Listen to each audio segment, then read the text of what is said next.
Hello families. இன்னைக்கு இந்த வீடியோவில் என்ன பார்க்க போகிறோம்னா, நீங்கள் ஏற்கனவே தம்ப்நெயிலில் பார்த்துட்டு வந்திருப்பீங்க. ஃபிஷ் பிரியாணி தான். ரொம்பவே டேஸ்ட்டாக இருக்கும். கொஞ்சம் டிஃப்ரெண்ட்டாக ரொம்ப ஈஸியாகவும் பண்ணிடலாம் குக்கர்லேயே. வாங்க எப்படி பண்ணுறதுன்னு பார்க்கலாம். அதுக்கு முன்னாடி நீங்கள் என்னோட சேனலை ஃபஸ்ட் டைம் பார்க்குறீங்கன்னா மறக்காமல் சப்ஸ்கிரைப் பண்ணிக்கோங்க. அப்போ தான் என்னோட வீடியோஸ்லாம் உங்களுக்கு நோட்டிஃபிகேஷனாக வரும். ஃபிஷ் பிரியாணிக்கு இன்றைக்கி நான் 2 கிளாஸ் பாஸ்மதி அரிசி போட்டு 3 கிளாஸ் அளவு தண்ணி ஊற்றிருக்கேன். 1 கிளாஸ் அரிசிக்கு 1.5 கிளாஸ் தண்ணி அளவு வச்சு ஊற்றி ஒரு ஹாஃப் அன் ஹவருக்கு முன்னாடியே ஊற வச்சுட்டேன். இப்போ ஃபிஷ்ஷை நம்ம பொரிக்கிறதுக்காக 1 ஸ்பூன் தனி மிளகாய் பொடி, 1 ஸ்பூன் மல்லித்தூள், 1/2 ஸ்பூன் ஜீரகத்தூள், 1 ஸ்பூன் கரம் மசாலா, கொஞ்சமா மஞ்சள்தூள், தேவையான அளவு உப்பு போட்டு நல்லா மிக்ஸ் பண்ணிட்டேன் தண்ணி ஊற்றி. இதில் நான் இன்னைக்கு ஒரு 10 பீஸ் அளவுக்கு வெரா மீன் எடுத்து நல்லா க்ளீன் பண்ணி இதோட சேர்த்து நல்லா மிக்ஸ் பண்ணிட்டு ஒரு 1 மணி நேரம் இல்லைன்னா ஒரு 2 மணி நேரத்துக்கிட்ட ஃப்ரிட்ஜுக்குள்ளே ஊற வச்சுருவோம். இல்லை நீங்கள் நாளைக்கு செய்கிறதுனா முதல் நாள் நைட்டே கூட ஊற வச்சுருங்க. நல்லா ஊறிச்சுன்னா அது பொரிச்சு வர்றதுக்கு ரொம்பவே நல்லா இருக்கும். பொடியெல்லாம் அதுல நல்லா சாந்துரும். நான் இன்னைக்கு 2 பெரிய வெங்காயம், மீடியம் சைஸ் பெரிய வெங்காயம் எடுத்து நல்லா நீளமா கட் பண்ணிக்கிட்டேன். ஒரு 3 பேர் சாப்பிட்ற அளவுக்கு நான் இன்னைக்கு செய்கிறேன். அந்த அளவை நீங்க பார்த்துக்கோங்க. ஒரு 4-5 பேருக்குன்னா நீங்க இதுலயே 2 மடங்கு ஆக்கிக்கோங்க. அப்புறம் ஒரு 2 மீடியம் சைஸ் தக்காளியை கட் பண்ணி எடுத்துக்கிட்டேன். ஒரு 10-15 சின்ன வெங்காயம் தோல் உரிச்சிட்டு ஜார்ல போட்டு, ஒரு கைப்பிடி அளவு கொத்தமல்லி, ஒரு கைப்பிடி அளவு புதினா 2 எடுத்து வச்சிருந்தேன் க்ளீன் பண்ணி. அதுல 3/4 மட்டும் அந்த வெங்காயத்தோட சேர்த்து போட்டு நம்ம அரைச்சு எடுத்துக்கணும். 1/4 வச்சிருவோம்.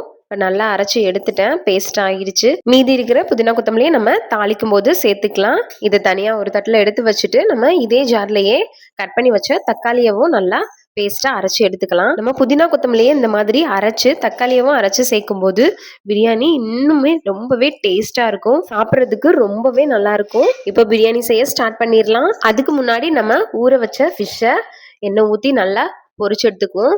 சிம்லேயே வச்சு நல்லா 2 பக்கமும் வேக வச்சு எடுத்துட்டோம்னா நல்லா உடையாம வேக வச்சு எடுக்கணும். நம்ம இந்த மாதிரி பொரிச்சு சேர்க்கும் போது ஃபிஷ்ஷு உடையவும் செய்யாது, சாப்பிட்றதுக்கும் நல்லா இருக்கும். அந்த மசாலாலாம் நல்லா இறங்கி சூப்பராக இருக்கும் சாப்பிட்றதுக்கு. நம்ம பிரியாணியில் சேர்த்துருக்கிற மசாலாவோட சேர்த்து இதே சாப்பிடும்போது ரொம்பவே ருசியாக இருக்கும். அதனால தான் நம்ம பொடி தடவி இந்த மாதிரி நல்லா பொரிச்சு பிரியாணியில் சேர்க்குறோம். நல்லா பொரிச்சு எடுத்துட்டேன் சிம்லேயே வச்சு. இப்போ நம்ம அதே எண்ணெயிலேயே பிரியாணி செய்ய போகிறோம். குக்கரில் நம்ம பொரிச்சு வச்ச அந்த மீன் எண்ணெயை ஊற்றிட்டு தேவையான அளவு நெய், ஒரு 2 ஸ்பூன் அளவுக்கு நெய் ஊற்றிடலாம். ஊற்றிட்டு பட்டை, கிராம்பு, ஏலக்காய் எல்லாம் போட்டு நல்லா பொரிஞ்சதும் கட் பண்ணி வச்ச பெரிய வெங்காயத்தை இதில் போட்டு நல்லா வதக்கிடுவோம். பெரிய வெங்காயம் நல்லா பொன்னிறம் ஆகிற வரைக்கும் நல்லா வதக்கிடணும். அப்போதான் பிரியாணிக்கு டேஸ்ட்டு நல்லா இருக்கும். ஒரு மாதிரி நரிச்சுன்னு இல்லாமல் நல்லா ப்ரௌன் கலர் வந்துச்சுன்னா சாப்பிட்றதுக்கு நல்லா டேஸ்ட்டாக இருக்கும். பிரியாணியோட சேர்த்து சாப்பிட நல்லா ப்ரௌன் கலர் வந்துச்சு பார்த்தீங்களா. இப்போ இதில் நான் ஒரு 2 ஸ்பூன் அளவுக்கு இஞ்சி பூண்டு பேஸ்ட்டு போட்டுக்கிறேன். அப்புறம் நம்ம மீத வச்ச புதினா கொத்தமல்லியை இதில் போட்டு நல்லா வதக்கிடுவோம். இஞ்சி பூண்டு பேஸ்ட்டோட அந்த பச்சை வாசனை போகிற வரைக்கும் நல்லா வதக்கிடுவோம். சிம்லேயே வச்சு வதக்கிடுவோம், இல்லை மீடியம் ஃப்ளேமில் வச்சு கூட வதக்கிக்கலாம். அடிப்பிடிச்சிடாமல் நல்லா கிண்டி விட்டுட்டே இருக்கணும். அப்புறம் இதில் நம்ம அரைச்சி வச்ச தக்காளி பேஸ்ட்டை போட்டுட்டு, சின்ன வெங்காயம், புதினா கொத்தமல்லி எல்லாம் அரைச்சி வச்ச பேஸ்ட்டையும் இதில் போட்டுட்டு 3 பச்சை மிளகா, தேவையான அளவு ஸ்பைசஸ்லாம் சேர்த்துடலாம். 1 ஸ்பூன் தனி மிளகா பொடி, 1 ஸ்பூன் கரம் மசாலா போதும். வேறு எந்த ஸ்பைசஸும் நம்ம சேர்க்க தேவையில்லை. இதுவே டேஸ்ட்டு சூப்பராக இருக்கும். நல்லா மிக்ஸ் பண்ணிக்கலாம். எண்ணெயிலேயே எல்லாத்தையும் நல்லா வதக்கிடணும். சிம்லேயே வச்சு நல்லா வதக்கி விட்டுட்டே இருக்கணும், அடிப்பிடிச்சிடாம. இதெல்லாம் நல்லா எண்ணெயில் வதங்குறது தாங்க இதில் உள்ள டேஸ்ட்டே சூப்பராக இருக்கும்.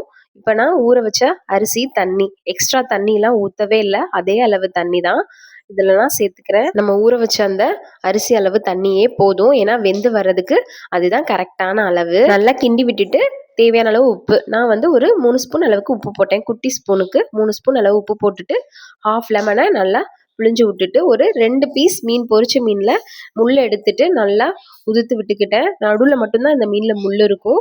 நீங்கள் இந்த மீன் ட்ரை பண்ணி பாருங்கள். வெரா மீன் சூப்பராக இருந்தது பிரியாணி. அப்புறம் பொரிச்சு வச்ச எல்லா மீனையும் மேலாப்பில் நம்ம வச்சிடலாம். இப்போ குக்கருக்கு மூடி போட்டு விசில் போட்டு மீடியம் ஃப்ளேம்லேயே வச்சு ஒரு விசில் இல்லைன்னா 2 விசில் வச்சாலே போதும். எக்ஸ்ட்ரா விசில் வைக்க வேணாம், அடிப்பிடிச்சிரும்.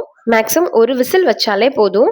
நான் 2 விசில் மட்டும் வச்சு எடுத்துக்கிட்டேன். விசில் வந்ததும் ஒரு ஹாஃப் அன் ஹவர் கழிச்சு ஓப்பன் பண்ணோன்னா சூப்பரான மணக்க ஃபிஷ் பிரியாணி ரெடி ஆயிருச்சு. குக்கர்லேயே நம்ம பண்ணிட்டோம் அழகா. பாருங்க, ஃபிஷ் எல்லாம் உடையவே இல்லை. இப்போ ஃபிஷ்ஷை நம்ம மேலாப்பில் இருக்கிற ஃபிஷ் எல்லாத்தையும் ஒரு பிளேட்டில் எடுத்து வச்சுட்டு 1 ஸ்பூன் நெய் ஊற்றி நல்லா மிக்ஸ் பண்ணிக்கலாம். ஏன்னா நம்ம ஃபிஷ்ஷோட கிண்டோன்னா அது குழஞ்சிரும். அதனால எடுத்து வச்சுட்டு எல்லாத்தையும் எல்லாத்தையும் நல்லா மிக்ஸ் பண்ணிக்கலாம். அடியிலிருந்து மெதுவா கிண்டி விடணும்.